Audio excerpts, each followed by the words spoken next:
Good afternoon, everyone. We are here in the beautiful downtown St. Augustine, right by the Fountain of Youth.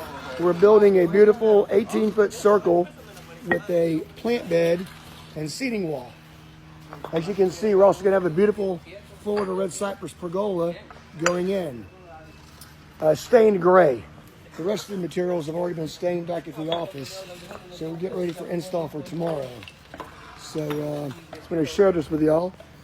Pavers going in, poster nice and plumb, and this is going to be a full seating bench all the way around, 21 inches tall. And you can see Mr. Carlos here getting everything prepped, getting it all leveled in to perfection the way he always has for 9 years with us. We love Carlos, great people. So you'll be seeing some more pictures of this job at the end. About 3 more days and we'll be totally complete.